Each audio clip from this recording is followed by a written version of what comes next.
Sorry for the interruption. My internet keeps cutting out. Anyways, um,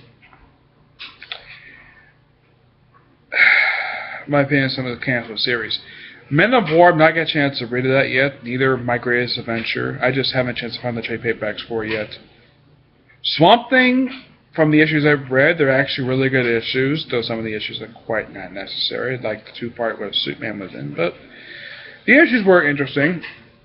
Animal Man, in my opinion, gets a lot more attention than some of the other minor characters. Some of the other characters don't get much attention, who basically are barely recognized in 52. Excuse me. As for some people saying, maybe some stuff never happened. I think that's utter bullcrap on the part of the co-publishers. Anything that happened before the pre-New Futuria launch, in my opinion, and a lot of our people's opinion, did happen. You just say that it's not happening because you want to promote a new thing. Heck, I've read an article that these stories could easily have been told without rebooting the DC universe. Okay? There are some titles, in my opinion, that should not be canceled, like besides titles like name like Amethyst, Sword and Sorcery, Team 7, GI Combat, Men of War, Grand Adventure was a miniseries, Static Shock. Static Shock was an okay series. They could have kept it a little bit longer. Now I hear they're canceling Katana and Justice League of America Vibe, who's wearing a really different costume than his pre-New 52 counterpart. I don't have much of a problem canceling Vibe, but you could have at least have Katana last more than just 10 issues. Okay? I mean, come on, DC. Stop canceling titles when people actually like them. I don't care if they're getting low sales. Let them last a little bit longer than just 7 to 10 issues. Okay, here's a question to pose to some people. When was the last, if you look, let's say, all the titles from the first wave, a lot of them are still very much there, except for some of them. As for the second wave of titles, here's a question to ponder. How many of those titles are still being published? That's a very good question. What titles are still being published? Well, Talon's a third wave title. Well, they got rid of Batman Incorporated recently, so that got canned.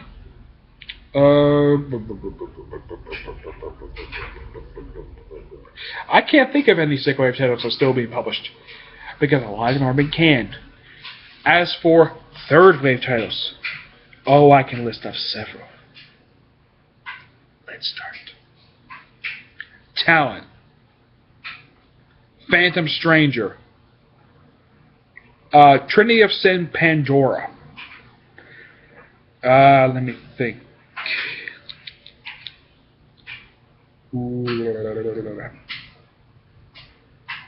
Besides those three. For third wave titles, I can't think of any. And of course you have some recent titles like Batman, Superman, Superman Wonder, which I've not read any issues for yet. I can't remember half the titles. Of course, Harley Quinn just started recently. I heard the issue 0 was really good. I haven't chance to read it yet. When I get a chance to read it, I will read it. DC has a problem with canceling titles, especially if they're really good. Marvel, on the other hand, I will get to them later in another video, but let's just stick with DC for a second here. As for some of the portrayals of some of the female characters, ridiculous. The most controversial one is Starfire. DC Comics portrays her as a woman who would sleep with any guy she would see. Heck, she even openly asked a guy to sleep with her. Anybody who's a fan of Starfire knows that she's not like that at all. That was Scott Lobdell writing her that way. I mean, the only character who's basically the most rational character in the Red Hood and the Outlaw series actually making sense is Jason Todd. Roy Harper is a big fat jerk who wears a stupid trucker hat, which in my opinion he should not be wearing. If he wanted to wear a hat, wear his Speedy hat, not the trucker hats. Those of you who are people who are writing Red Hood and the Outlaws, write something in the next issue or two where Roy Harper gets rid of those stupid hats and change Starfire's attitude.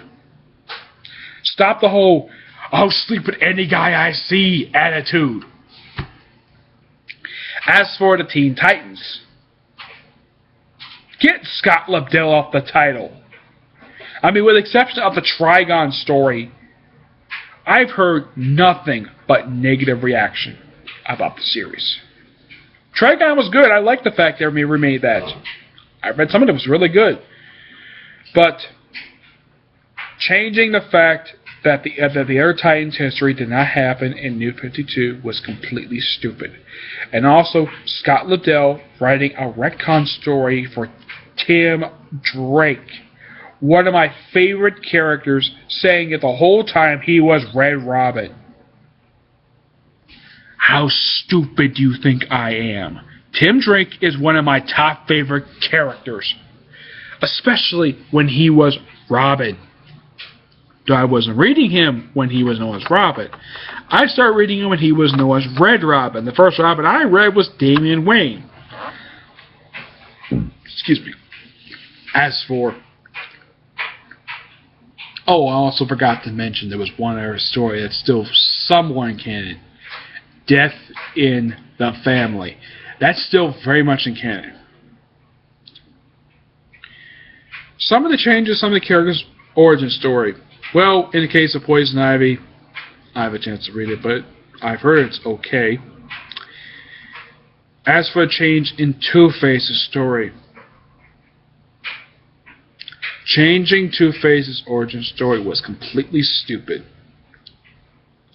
Especially since his origin story has been in canon since his debut. For basically nearly 70 years, his origin story has never changed. A gangster in a courtroom when he's cross-examining, I think it's Sal Maloney, I think his name is, where he says to him basically, he's testifying in court. He's like, you can't handle truth. He says, handle this. And he throws acid on his beautiful, handsome face. That was one thing about Harvey Dent that was key about pre-Two-Face. Was he cared a little bit too much about his face. And once his face got disfigured, then he became Two-Face. Now they changed it where it was a woman who kidnapped Harvey Dent, strapped him to a bed, of course also took off his shirt, and poured acid on his face when he's laying down in a freaking bed. Got all of his face and part of his upper chest, shoulder area. Changing that was an okay change. Okay, new origin story, but it did not need to be changed.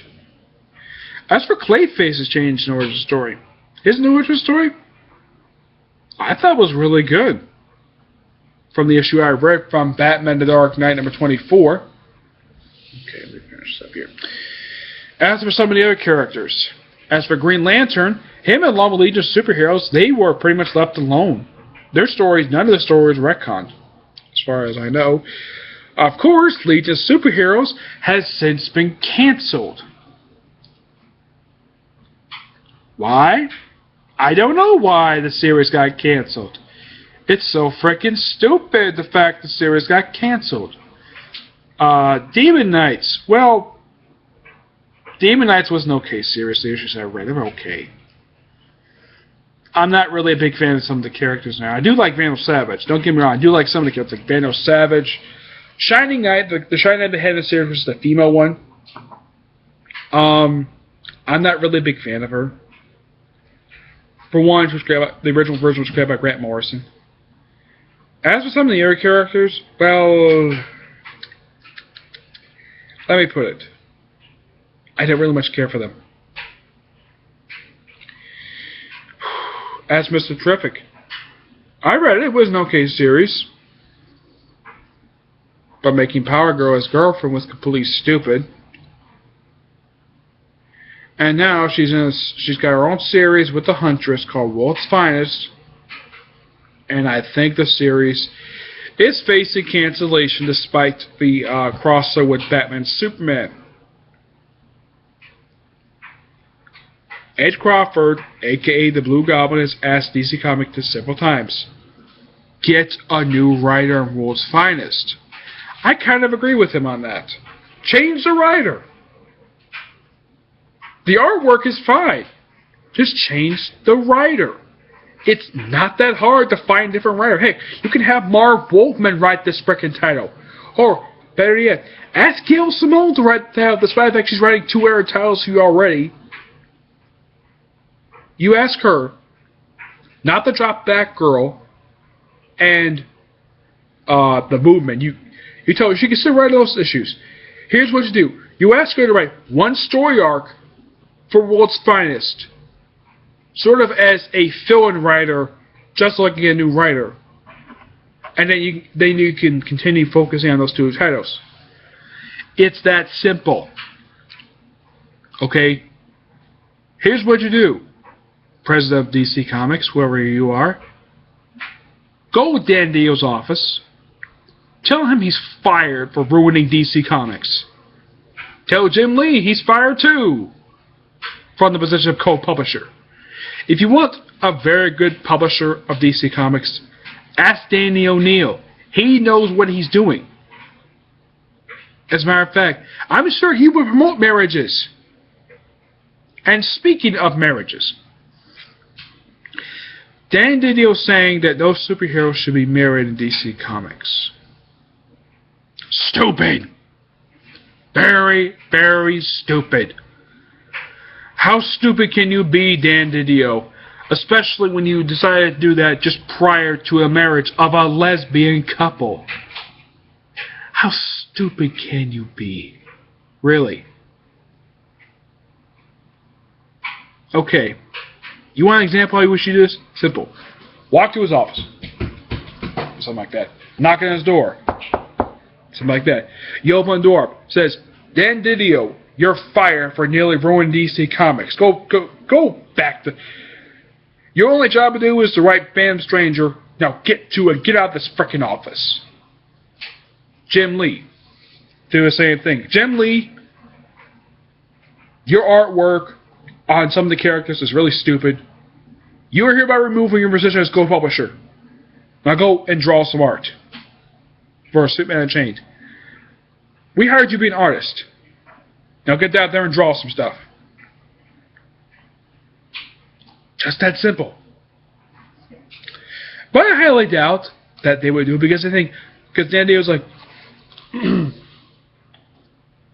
Time Warner will never fire me. I'm making them lots of money. Wrong. You're not making them money. You're losing them money by canceling good titles, having many good writers leave the company. People like James Robinson, the creative team of what the heck? Oh no! Don't do this to me, please. No, not again. Don't freeze on me. Okay, that's better. Whew, I'm getting tired of this.